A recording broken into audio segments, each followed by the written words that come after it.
सारे महान आत्माओं, कोई बार ऐसे होता है कि हमें पता है कि ऐसी कोई एक्सटर्नल पावर है जो हम सबका नियंत्रण करते हैं।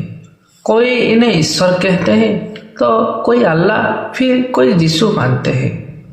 लेकिन ऐसे भी कुछ इंसान होते हैं जो इन एक्सटर्नल पावर को मानने से इनकार कर देते हैं। तो चले, आज हम आपको ऐसे एक कहानी सुनाएंगे जो सुनने के बाद आप भी बताओगे कि नहीं, कोई ना कोई तो पावर है जो हम सबको कंट्रोल करते हैं। तो बिना स्किप किए वीडियो को अंत तक देखिएगा। अगर पसंद आए तो लाइक करना ना भूलें। चले शुरू करते हैं। कुशल नाम का एक दयालु व्यक्ति थे जो भगवान को बहुत मानते थे। उनकी दवाइयों का दुकान थी और उनकी दवाइयों की दुकान में एक कोने में भगवान की एक तस्वीर लगी हुई थी। वो जब भी दुकान खोलते, साफ सफाई के बाद में नित्य भगवान की तस्वीर को साफ करते और धूप इत्यादि देकर अपनी काम में लगे जाते। उनका एक पुत्र भी था जिसका नाम रमेश। वो भी अपनी पढ़ाई पूरी करके कभी कभी पिता के साथ दुकान में बैठा करता था और वो भी अपने पिता को ये सब करते हुए देखता रहता था। लेकिन वो तो इस जमाने का पढ़ा लिखा नवयुवक था। रमेश को ये सब तस्वीरें, भगवान, ये सब कोई मन के वहम लगता था। बीच बीच में तो अपने पिता को भी समझाता रहता था कि पिताजी, ये कोई भगवान नहीं होते, ये सब मन के वहम है। शास्त्र तो कहता है सूर्य अपने रथ पर सवार होकर ब्रह्मांड का चक्कर लगाते हैं, लेकिन विज्ञान ने तो ये भी सिद्ध कर दिया कि सूर्य नहीं, पृथ्वी ही सूर्य का चक्कर लगाते हैं। ऐसे ही वो अपने पिता को रोज नए नए उदाहरण देता, सिद्ध करना चाहता कि कोई ईश्वर नहीं होते। पिता इसको स्नेह भरी दृष्टि से देखते परंतु कुछ बोलते नहीं। वो इस बारे में कोई तर्क वितर्क करना नहीं चाहते। धीरे धीरे समय बीतता गया और पिता भी बूढ़े होते गए। शायद वो भी अब जान गए थे कि अब उनका अंत समय निकट आ चुका है। अतः एक दिन उन्होंने अपने बेटे से कहा कि बेटा, तुम भगवान है ये मानो या ना मानो, मेरे लिए इतना भी बहुत है कि तुम एक मेहनती, दयालु और सच्चोट इंसान हो। परंतु क्या तुम मेरे एक कहना मानोगे? बेटे ने नम्रता पूर्वक कहा, आप कहिए ना पिताजी, आपकी हर एक बात मानूंगा। पिता ने कहा कि बेटा, मेरे मर जाने के बाद में एक तो तुम दुकान में रोज भगवान तस्वीर को साफ करना, पर दूसरा ये कि अगर तुम किसी मुसीबत में फंस चुके हो तो सच्चे मन में एक बार भगवान की चिंतन करना। बस मेरा ये अंतिम उपदेश तुम जरूर याद रखना। बेटे की आंखें नम हो गई। पिताजी, आपकी हर एक बात मुझे याद रहेगा, लेकिन आप कभी इस तरह अंत के बारे में मुझे ना बताना।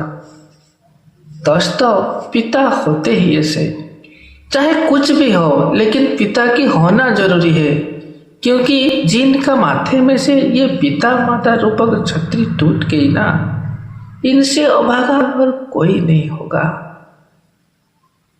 पिता और कुछ ना बोले।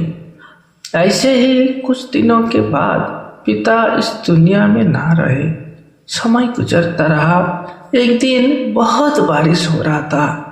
रमेश दुकान में दिन भर बैठा रहा और ग्राहक भी आज कम आ रहे थे। शाम का वक्त था। तभी अचानक एक लड़का भागता हुआ तेजी से आया। बोला, भैया, मुझे ये दवाई चाहिए, मेरे माँ की तबीयत बहुत बीमार है। डॉक्टर ने कहा कि ये दवा उनको तुरंत देना चाहिए, देर हो जाए तो उनकी बच पाना मुश्किल है। क्या ये दवा आपके पास है? रमेश ने पर्चा देखा और कहा कि हाँ, मेरे पास है। लड़का बहुत खुश हुआ और तुरंत उसे देने का कहा। अब रमेश भी हड़बड़ी में दवा पैक कर दिया और वो लड़का उसे लेकर तुरंत निकल गया। वो लड़का जाने के बाद रमेश ने जो देखा, इसका तो पैरों तले जमीन फिसक गई, क्योंकि इनको वो दवा नहीं बल्कि हड़बड़ी में पैक करते हुए दवा की जगह कुछ और दवा दे दी, जो सेवन करने से उसकी माँ की तबीयत और भी खराब हो सकता था, क्योंकि वो जिन दवा उन्हें दिया था वो कुछ एक्सपायर्ड दवा था। घर जाते समय कूड़ेदाने में फेंकने के लिए रखा था। ये क्या कर दिया, हे भगवान, आज मैं क्या कर दिया। एक बेटे के हाथे अपना माँ का अनर्थ हो जाएगा। मेरी थोड़ी सी लापरवाही से किसी का जान चला जाएगा। वो लड़का तो पढ़ा लिखा भी नहीं लग रहा था कि मैं उसको जानता भी नहीं हूँ। तभी रमेश को अपने पिता की याद आई और वह तुरंत हाथ जोड़कर भगवान की तस्वीर के आगे खड़ा हो गया। दुखी मन से प्रार्थना करने लगा, हे प्रभु, पिताजी हमेशा मानते थे कि भगवान है, परंतु आप अगर सच में है तो कुछ कीजिए प्रभु, कुछ कीजिए। एक माँ को अपने बेटे के द्वारा अनर्थ ना हो जाए। प्रभु, मुझे इस पाप से बचाइए। ऐसे ही खड़ा था। आज पहली बार वो भगवान से विनती कर रहा था और उसकी आंख में से भी आंसू निकल आ रहे थे। तभी अचानक पीछे से आवाज आया, भैया, मुझे एक गलती हो गया। तेज तेज भाग रहा था, मैं कीचड़ में फिसल गया। आपने जो दवा दिए थे वो गिर के इसका बोतल टूट गई। अब तो मेरे पास पैसा भी नहीं है, आप और एक दवा दीजिए ना, मैं कल आपका पैसा चुका दूंगा। अब तो रमेश की आंखें और नम हो गया। भगवान की हंसते हुए तस्वीरों को बार बार शीश झुका रहा था। आज तो मुझे विश्वास हो गया प्रभु, पिताजी सच बोलते थे। सारे सृष्टि का रखवाले हो प्रभु, मुझे क्षमा करें। मैं तो आज तक आपको पहचाना भी नहीं था।